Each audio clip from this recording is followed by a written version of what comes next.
Bapak Ibu saudara-saudari sekalian, jemaah salat subuh Masjid Al-Furqan yang dimuliakan Allah Subhanahu wa taala. Alhamdulillah, kembali kita bersyukur kepada Allah Subhanahu wa taala atas nikmatnya yang menjadikan kita menjadi orang-orang yang beriman kepada Allah Subhanahu wa taala.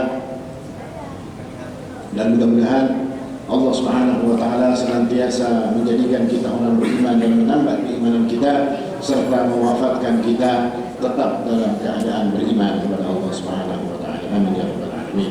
Ikhwani wa akhwati fillah, kajian kita kali ini melanjutkan kajian kita yang lalu berkaitan dengan masalah iman kepada kitab Allah Subhanahu wa taala. Dan yang kita bahas kali ini adalah beriman dengan Al-Qur'an. Di pertemuan yang lalu kita telah membahas iman kepada kitab-kitab Allah, tapi di pertemuan yang ini atau di pasal ke-7 ini yang dibahas adalah al-imanu bil Qur'anil Karim, iman kepada Al-Qur'an. Kenapa ini dibahas secara terpisah? Karena Al-Qur'an adalah kitab kita. Al-Qur'an adalah yang diturunkan kepada Rasul SAW, dan Al-Qur'an pula kita terikat dengan syariat-syariat yang terdapat di dalam Al-Qur'an. Pertanyaannya bagi kita sekarang, Al-Qur'an itu apa? Yang kita kan banyak ditanya, Al-Qur'an apa? Al-Qur'an ya kitab sucinya orang Islam. Ya betul, tidak salah jawaban itu. Tapi di dalam kitab ini akan dijelaskan tentang Al-Qur'an itu secara lengkap, secara jelas, sehingga tidak ada lagi fungsi daripada tujuan daripada Al-Qur'an ini diturunkan yang terlepas daripada pengertian yang dibikin oleh atau yang dijelaskan oleh Syekh Abu Bakar Al-Jazairi rahimahullah ta'ala. Al-Qur'an, ketika kita ditanya apa Al-Qur'an, yang pertama, Al-Qur'an itu adalah mukjizatnya Nabi SAW. Dia adalah mukjizat yang senantiasa ada sampai nanti hari kiamat. Setiap nabi yang diutus oleh Allah Subhanahu wa taala itu selalu dibekali dengan mukjizat. Tetapi setiap mukjizat yang dibawa oleh para rasul, yang dimiliki oleh para rasul tersebut, mukjizat tersebut akan mati bersama dengan meninggalnya para rasul. Seperti misalnya tongkatnya Nabi Musa itu kan mukjizat. Tapi kalau sudah Nabi Musa meninggal dunia, tongkatnya tidak ada lagi. Atau mungkin Nabiullah Sulaiman itu punya mukjizat atau punya kerajaan, bisa bicara dengan binatang, bisa menyuruh jin dan setan untuk bekerja bagi beliau dan segala macam. Setelah beliau alaihissalam meninggal dunia, maka semua mukjizatnya tadi, bahkan kepada anaknya sendiri yang bernama Nabiullah Daud, ya kan? Sulaiman dulu apa Daud? Daud bin Sulaiman. Daud bin Sulaiman. Kada turun kepada Daud. Tidak dapat dari bapaknya, itu dari punya dia sendiri. Ya kan? Daud kepada Nabiullah Sulaiman. Nah seperti itu. Tidak ada namanya mukjizat itu yang tetap bersama Nabi ketika nabinya sudah meninggal. Beda dengan Al-Qur'an. Al-Qur'an ini akan tetap menjadi mukjizat sampai nanti pada hari kiamat. Dan Al-Qur'an, di dalam Al-Qur'an sendiri itu disebut dengan berbagai macam nama. Salah satu nama daripada Al-Qur'an adalah Ad-Dzikr. Allah mengatakan inna nahnu nazzalna dzikra. Sesungguhnya kami yang menurunkan Ad-Dzikra. Apa Ad-Dzikra itu? Al-Qur'an. Allah Subhanahu wa taala juga mengatakan Al-Qur'an itu sebagai dzalikal kitab. Kitab itu juga disebut sebagai Al-Qur'an. Al-Qur'an juga disebut sebagai An-Nur, cahaya. Allah Subhanahu wa taala menyebutkan Al-Qur'an ini juga sebagai cahaya di dalam surat At-Taghabun. Allah Subhanahu wa taala juga menyebut Al-Qur'an ini sebagai Al-Furqan. Di dalam Al-Qur'an disebut sebagai Al-Furqan. Wa anzalal furqan. Allah menurunkan Al-Furqan. Dan banyak lagi sebutan-sebutan bagi Al-Qur'an yang merupakan nama lain daripada Al-Qur'an. Dan setiap sebutan daripada Al-Qur'an itu memang menjadi fungsi daripada Al-Qur'an. Ketika Al-Qur'an itu dikatakan sebagai kitab, maka Al-Qur'an itu memang kitab. Ketika Al-Qur'an itu disebut sebagai nur, nur itu artinya cahaya yang akan menunjuki orang di tempat yang gelap. Al-Qur'an pun juga seperti itu, fungsinya untuk menunjukkan orang supaya tidak tersesat di jalan. Al-Qur'an dikatakan sebagai Al-Furqan. Al-Furqan itu artinya pembeda, Al-Faruq. pembeda. Makanya ini masjidnya Al-Furqan lah. Jadi harus yang beda, ya masjidnya yang kayak apa. Tapi jangan dibedakan terus kiblatnya yang di arah utara, ya kan? Tetap beda kiblatnya kayak ini. Cuma ada bedanya, ya, dalam kegiatannya atau apa. Al-Furqan itu pembeda. Untuk apa membedakannya? Seperti apa membedakannya? Al-Quran ini sebagai pembeda daripada al-haq dan batin. Kalau cocok dengan Al-Quran itu namanya hak. Kalau tidak cocok meskipun kita senang itu namanya batin. Nah ini fungsi daripada dan nama-nama daripada Al-Quran. Dan Al-Quran sendiri artinya adalah bacaan. Sesuatu yang dibaca, sesuatu yang difahami, sesuatu yang ditadabburi. Ini Al-Quran. Dan Al-Quran ini dikatakan turun kepada Rasul Shallallahu Alaihi Wasallam pas di bulan Ramadan. Ini hari ini pengajian kita ini kayak model sudah diatur oleh Allah Subhanahu Wa Taala. Al-Quran itu turunnya di bulan Ramadan. Kebanyakan orang mengatakan turunnya pada tanggal 17 Ramadan. Hari ini tanggal 17 Ramadan ya. Kalau di bulan Ramadan juga ya. Nah ini Al-Quran itu diturunkan di bulan Ramadan.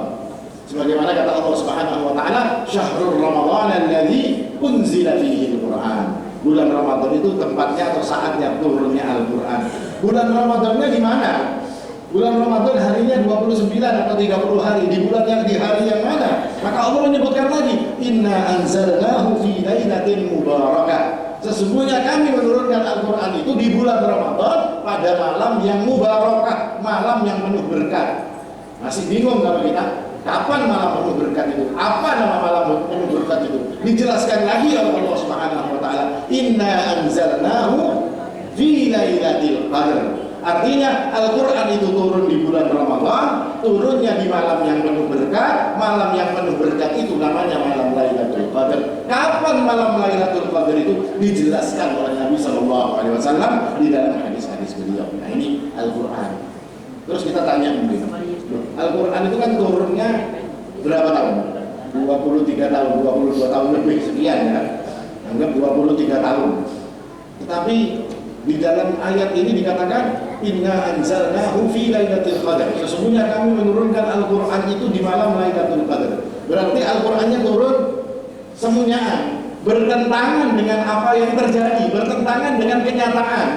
Kenyataan mengatakan bahwasanya Al-Quran itu tidak turun di malam itu saja, banyak sekali selama 23 tahun, karena tentu di bulan Ramadan. Ada wayahnya di bulan Sya'ban, di bulan Syawal, di bulan Dzulhijjah, di bulan Dzulqa'dah. Maka seperti apa mendudukkan perkara ini? Kalau kita akan merujuk kepada ulama, tentu kita akan mengatakan bertentangan ini dengan kita. Al-Quran turunnya 23 tahun loh. Ini dikatakan Al-Quran turun di malam Lailatul Qadar. Maka para ulama menjelaskan menurut riwayat Ibnu Abbas radhiyallahu anhuma bahwasanya inna anzalnahu fi lailatul qadar atau inna anzalnahu fi lailatin mubarakah, di malam penuh berkah atau malam Lailatul Qadar itu Al-Quran turun dari Lauhul Mahfuz menuju kepada Baitul Izzah di langitnya dunia. Itu semua turun. Semua sebijian Al-Quran itu turun dari Lauhul Mahfuz menuju kepada Baitul Izzah di langit dunia. Dan dari Baitul Izzah itu diturunkan kata Ibnu Abbas munajjaman.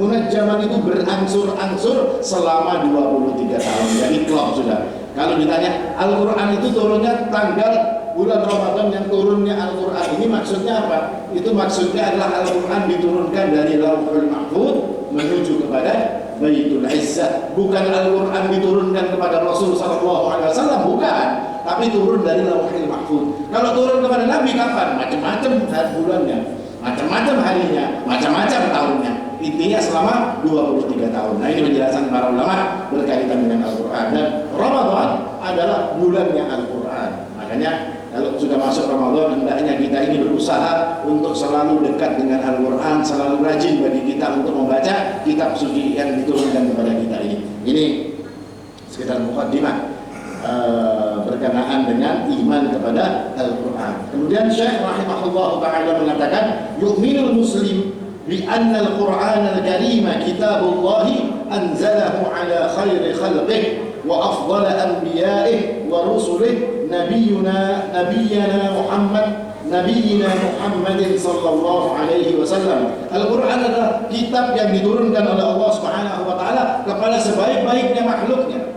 kepada seutama-utama rasulnya, yakni Rasulullah sallallahu alaihi wasallam, Muhammad bin Abdullah sallallahu alaihi wasallam. Dengan diberikan Al-Quran, Nabi sallallahu alaihi wasallam ini dijadikan oleh Allah nabi yang utama. Maka apa kesimpulan kita di sini, Pak? Semua yang berkaitan dengan Al-Quran dia pasti utama. Siapa malaikat yang paling utama? Jibril alaihi salam. Kenapa Jibril alaihi salam menjadi utama? Karena dia yang bawa Al-Quran.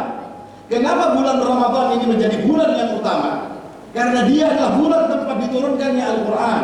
Kenapa malam Lailatul Qadar itu sebagai malam yang utama? Karena malam itu diturunkannya Al-Quran. Kenapa Rasul menjadi yang utama? Karena beliau yang diberikan oleh Allah Subhanahu wa taala Al-Quran. Maka siapapun dari kita, ketika dia dekat dengan Al-Quran, ketika dia cinta dengan Al-Quran, dijamin, Pak, dijamin pasti dia akan menjadi orang yang mulia. Pasti orang yang dekat dengan Al-Quran itu menjadi orang yang mulia. Entah di sisi Allah Subhanahu wa taala itu pasti, tapi di sisi manusia pun mereka akan dimuliakan oleh manusia itu sendiri. Mereka yang dekat kepada Al-Quran, dan itulah dijelaskan oleh Allah Subhanahu wa taala, ditunjukkan bukti-buktinya tentang masalah Al-Quran ini. Wa annahu nasakha bi ahkamihi sa'iral ahkami fil kutubis samawiyyah as-sabiqah. Dan dengan turunnya Al-Quran, maka semua hukum yang telah ditetapkan oleh Allah dari kitab-kitab sebelumnya itu dinasakh, dihapus.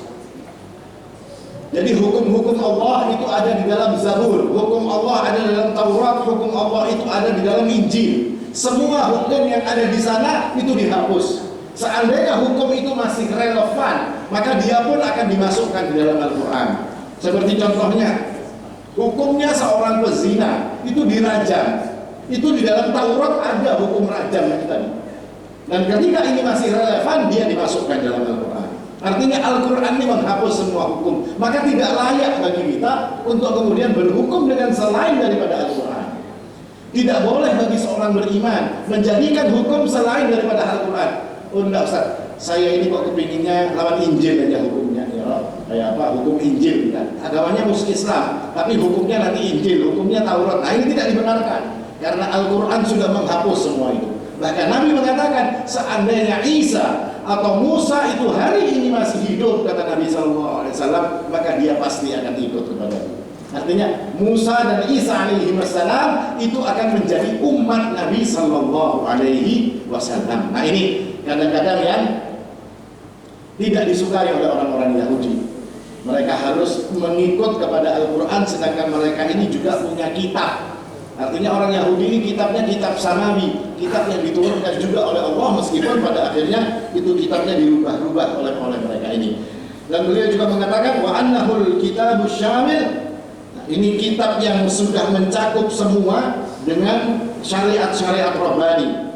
Lalu Allah Subhanahu wa taala menjadikan kitab ini wa takaffala man munziluhu liman akhadha bihi an yas'ada fil hayatain. Orang yang mengambil, menjadikan kitab ini sebagai pedoman hidupnya, dijamin oleh Allah Subhanahu wa taala akan bahagia di dua keadaan atau di dalam dua kehidupan, yakni kehidupan dunia dan juga kehidupan akhirat. Orang yang meninggalkannya, kata Syekh Abu Bakar Al-Jazairi, dijamin juga mereka akan mendapatkan kesusahan di dua dunia juga.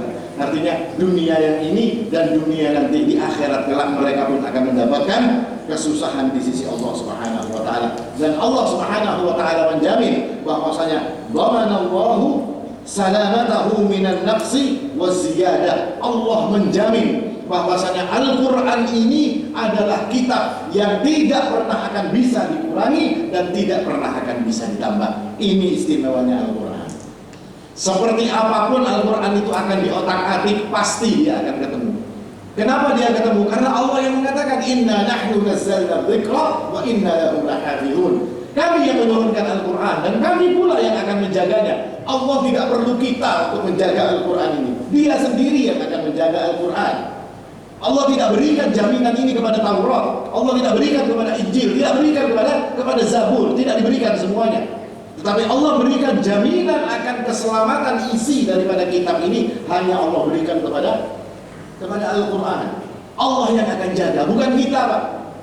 Kita tidak mungkin bisa jaga Al-Quran, tetapi Allah sendiri sebagai yang menurunkan, Dia yang akan menjaga. Dan terbukti seperti apapun Al-Quran itu akan diubah oleh tangan-tangan jahil, saat itu pula orang akan menemukan bahwasanya Al-Quran telah diotak-atik. Nah, ini berkaitan dengan Al-Quran. Maka semua tadi yang dijelaskan itu adalah bahan bagi kita untuk beriman dengan Al-Quran. Artinya ketika kita beriman dengan Al-Quran, kita itu faham, oh, Al-Quran itu seperti ini, Al-Quran itu kitab yang seperti ini. Dia yang menghapuskan semua hukum, Dia tidak pernah berkurang, tidak bisa dikurangi, tidak bisa ditambah, berbeda dengan kitab-kitab yang lain. Dan berbagai macam penjelasan tadi merupakan pengertian kita kepada Al-Quran. Seperti itulah kitab-kitab Al-Quran. Ini kitab yang begitu istimewa. Lalu Syekh rahimahullah ta'ala kemudian memberikan beberapa dalil. Di antaranya yang pertama adalah dalil naqliyah. Dalil naqliyah itu dalil yang bersumber daripada Al-Quran. Beliau mengatakan, Allah berfirman, Tabarakalladzi nazzala al-furqana 'ala 'abdihi liyakuna lil 'alamin nadhira. Dan maha berkah Allah Subhanahu wa taala yang menurunkan Al-Furqan kepada hambanya, liyakuna lil 'alamin nadhira. Artinya Al-Quran diturunkan kepada Nabi SAW untuk apa? Sebagai nadhir, sebagai ancaman kepada manusia. Kenapa kok diancam? Padahal tugasnya Rasul itu basyiran wa nadhira, memberi kabar gembira dan juga memberikan ancaman. Tetapi dalam ayat ini dikatakan bahwasanya Tabarakalladzi nazzala al-furqana 'ala 'abdihi liyakuna lil 'alamin nadhira. Turunnya Al-Quran kepada Nabi ini supaya Nabi menjadikan Al-Quran ini sebagai ancaman, kata Nabi, kata Allah Subhanahu wa taala. Kenapa mereka tidak diberikan kabar gembira? Karena sesungguhnya kata para ulama, ancaman di sini yang dimaksud adalah karena keadaan umat pada saat itu dalam keadaan rusak, umat dalam keadaan jahiliyah, berada di dalam kegelapan. Maka orang seperti ini tidak perlu diberikan kabar gembira. Orang seperti ini cukup diberikan kepada mereka ancaman. Seperti hari ini misalnya, ada orang sekumpulan, ya kalau duduk-duduk main judi, minum minuman keras misalnya. Terus pian datang kepada mereka ini, terus pian hendak mengatakan, bapak-bapak, saudara-saudara sekalian, jangan kalian minum minuman keras sambil main judi. Karena kalau kalian tinggalkan ini, kalian dapat pahala yang besar. Ada mempan namanya itu, Pak. Tapi pian harus mengatakan kepada mereka ini ancaman, nadhir, ancaman yang pian harus sampaikan. Ente kalau ada ampeh main ini kukiawakan polisi biar ditangkapi sebenarnya. Iya kan? Itu yang harus dikatakan sebagai nadhir. Al-Quran pun juga seperti itu. Dia diturunkan oleh Allah kepada Rasul, diberikan kepada bangsa Arab sebagai nadhir. Kenapa? Karena bangsa Arab pada saat itu dalam keadaan di kegelapan, dalam keadaan jahiliyah, melakukan berbagai macam kejelekan, sehingga perlu bagi mereka diberikan kabar ancaman agar mereka berhenti daripada semua yang mereka katakan atau semua yang mereka lakukan. Dalam ayat lain Allah berfirman, Nahnu naqussu 'alaika ahsanal qasas bima auhayna ilaika hadzal Qur'an wa in kunta min qablihi laminal ghafilin. yakni Allah menceritakan daripada Al-Qur'an ini cerita yang terbaik yang diwahyukan oleh Allah kepada Nabi SAW, yang sebelumnya Nabi SAW itu adalah orang yang tidak tahu. Ini salah satu mukjizat Al-Qur'an. Orang Yahudi itu tahu Pak cerita-cerita zaman dulu. Dan orang-orang Arab pada saat itu tidak tahu cerita-cerita tentang zaman dulu. Tidak ngerti mereka tentang cerita zaman dulu. Orang Arab tidak ngerti cerita Nabiullah Yusuf itu seperti apa. Orang Arab itu tidak ngerti tentang cerita Ashabul Kahfi itu seperti apa. Orang Yahudi tahu cerita ini dan mereka punya kitabnya dan mereka tidak cerita-ceritakan kepada orang lain. Cerita tentang Ashabul Kahfi itu ada pada orang-orang khusus saja pada kalangan orang Yahudi. Tidak semua Yahudi bahkan tahu. Orang-orang khususnya Yahudi yang tahu. Cerita Nabi Yusuf itu orang-orang khusus yang tahu. Lalu kemudian datang Al-Quran yang membongkar semua cerita tersebut. Kaget orang Yahudi. Kok sama ceritanya dengan di dalam Taurat? Kok tahu Muhammad ini cerita tentang Ashabul Kahfi? Makanya kan dites. Tanyakan tentang Ashabul Kahfi, tanyakan tentang ini, tanyakan tentang itu kepada Nabi SAW. Ditanya, semua yang dijawab oleh Rasul itu sama dengan yang ada di dalam Taurat. Mereka tidak tahu tentang cerita Nabiullah Yusuf. Allah turunkan surat yang bercerita secara lengkap tentang Nabiullah Yusuf alaihissalam, sama dengan yang ada di Taurat. Akhirnya mereka bingung, kok bisa orang ini bisa bercerita seperti ini? Maka tidak ada jawaban lain. Karena yang menurunkan adalah Allah, dan dia yang diberikan kitab ini adalah Allah, adalah seorang nabi. Ini yang harus mereka terima. Tapi banyak di antara orang-orang Yahudi yang justru ingkar kepada Rasul sallallahu alaihi wasallam. Lalu Allah Subhanahu wa taala juga mengatakan, ya ahlal kitab qad ja'akum rasuluna yubayyinu lakum katsiran mimma kuntum tukhfuna minal kitab. Wahai orang-orang ahli kitab, wahai Yahudi, wahai Nasrani, telah datang kata Allah Subhanahu wa taala rasul kami yang akan menjelaskan kepada kalian sebagian besar daripada urusan agama ini yang kuntum tukhfun, yang kalian sembunyikan. Yahudi Nasrani sembunyikan perkara-perkara agama. Urusan-urusan agama mereka sembunyikan. Makanya mereka kaget ketika Nabi ini datang. Nabi bongkar semua yang ada di dalam urusan mereka. Nabi buka semuanya, semua orang akhirnya menjadi tahu. Ya, contohnya, Nabi itu tidak pernah baca Taurat, tidak tahu. Nabi tidak bisa baca. Ya Pak, ketika ada orang ngetes, Yahudinya ini ngetes, ada orang berzina. Terus kata Yahudi ini apa? Ini bawa kepada Muhammad. Hukumnya kayaknya apa? Lihat. Kalau ini Nabi itu hukumnya pasti sama lawan hukum kita. Lalu dibawa kepada Rasul, ya Rasul ini berzina. Maka Nabi mengatakan hukumnya rajam. Kamu mau dihukumi dengan hukum di mana, kata Nabi? Hukumnya Taurat, kata orang Yahudi. Oh, pakai hukum Taurat, ya. Hukumnya Taurat itu rajam. Oh, ada, karena mau terima ya. Padahal di dalam Taurat memang betul hukum daripada orang berzina adalah dirajam. Ini mereka bingung juga kok tahu Nabi ini tentang hukum yang ada di dalam Taurat, karena beliau diberikan wahyu oleh Allah Subhanahu wa taala. Dan banyak lagi ayat-ayat yang menyebutkan berkaitan dengan masalah ini. Dan Allah juga mengatakan jaminan Allah pada Al-Qur'an, la ya'tihi al-batilu min baini yadayhi wa la min khalfihi tanzilun min hakimin hamid. Al-Qur'an ini tidak pernah akan disenggol sedikit pun dengan yang namanya kebatilan. Al-Quran itu tidak ada batilnya. Semua yang ada di dalam Al-Quran itu adalah baik. Loh, bagaimana Ustaz? Kok dibilang baik? Ada orang membunuh kok harus dibunuh? Hukumnya kisos, ya itu baik. Membunuh kok ini boleh, membunuh kok dihukum bunuh kok ada boleh. Menyuntan dipotong tangannya, ya memang menyuntannya pakai tangan. Kecuali pian menyuntan pakai batis pian yang ditatak. Karena menyuntannya pakai tangan. Untuk apa ini? Untuk efek jera yang luar biasa.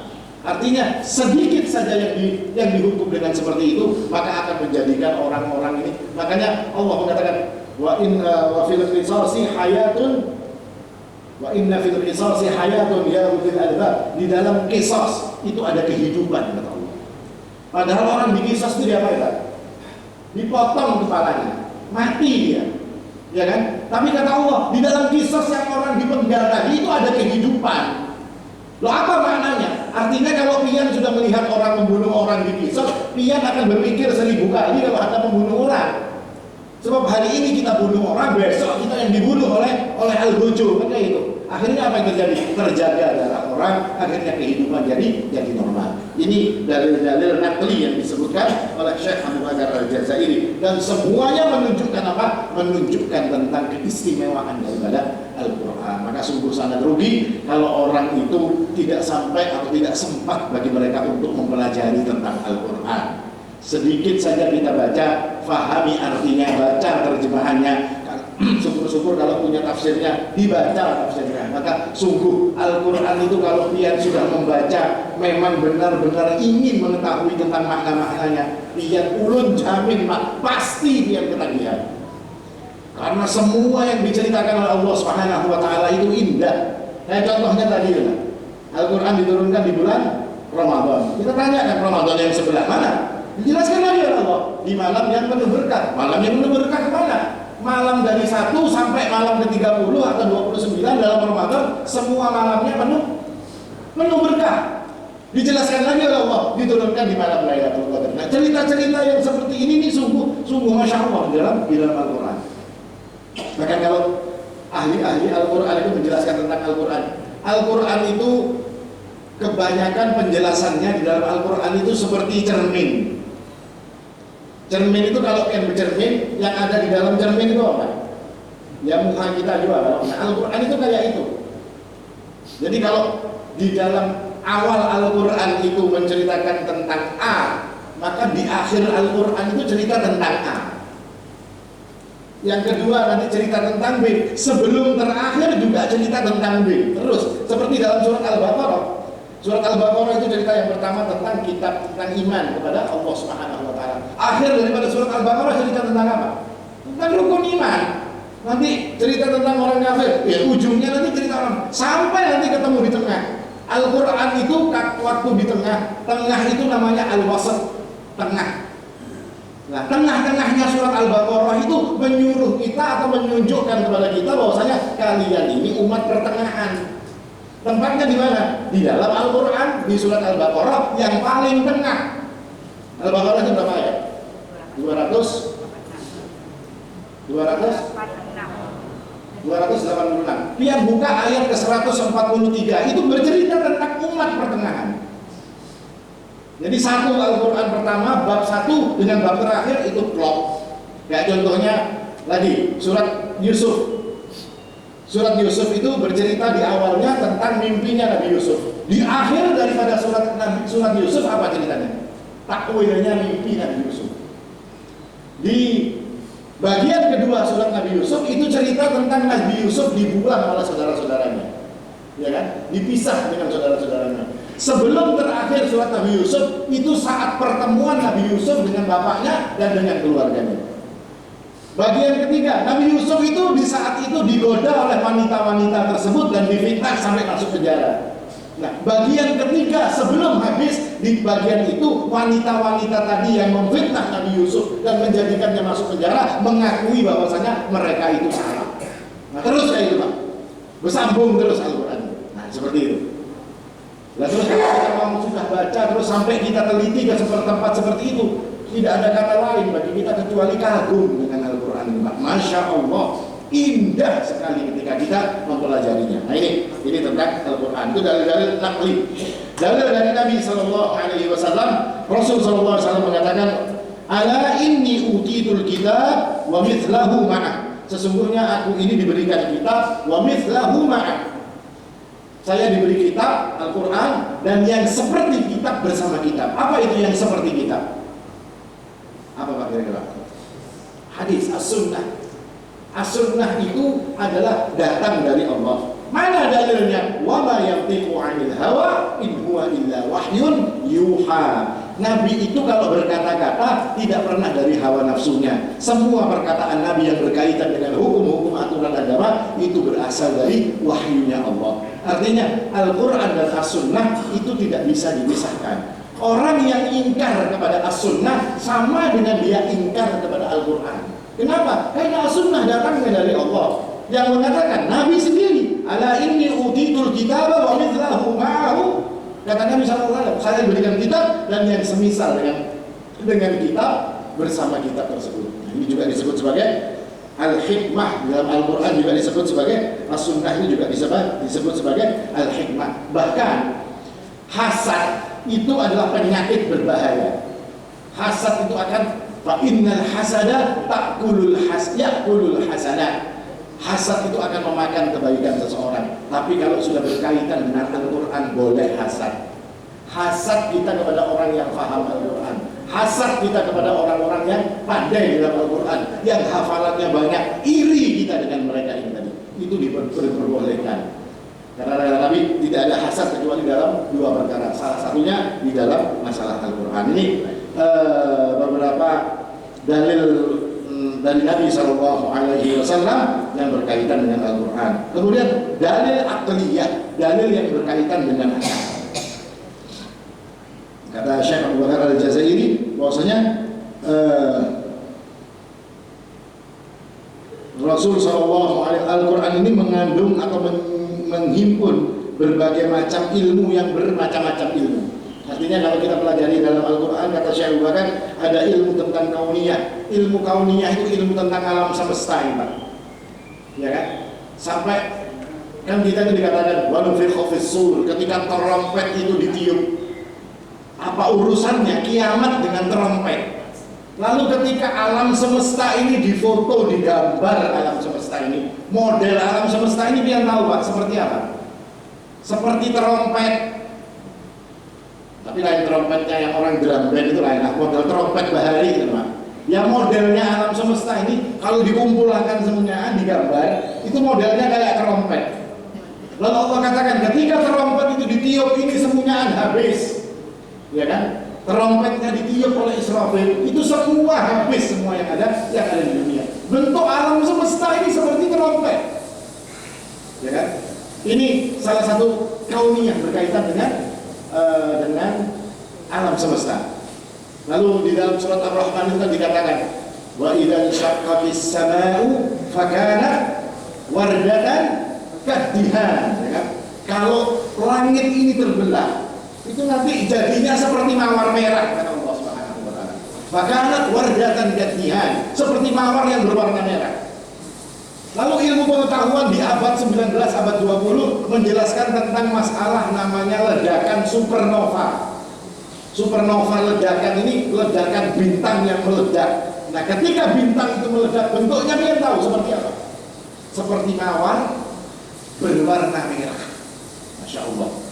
Belum lagi yang berkaitan dengan orang-orang barat menceritakan tentang perjalanan waktu dan segala macam tentang Rasul Isra Mi'raj itu sebetulnya menjawab tentang itu. Cuma kadang-kadang ilmu kita belum sampai. Nah, ini beberapa penjelasan. Kalau yang menjelaskan tentang Al-Quran seperti dalam surat An-Najm. Surat An-Najm itu menjelaskan tentang bintang, Pak. Bintang namanya, bintangnya itu adalah bintang Sirius, bintang Syi'ra. Nah, bintang Syi'ra ini dikatakan bahwasanya bintang Syi'ra ini bentuk lingkarannya, bentuk orbitnya itu seperti elip, seperti dua anak panah, seperti busur anak panah itu. Kalau dihadapkan berdua, modelnya kayak itu, ya kan? Dan waktu berputarnya mengelilingi orbitnya itu selama 49 tahun 9 bulan. Nah, ketika kita baca di dalam surat An-Najm disebutkan tentang itu. Fadana qaba qausaini aw adna. Jaraknya kata Allah Subhanahu wa taala itu seperti dua busur anak panah. Lalu surat ayat qausain ini ada dalam ayat 9.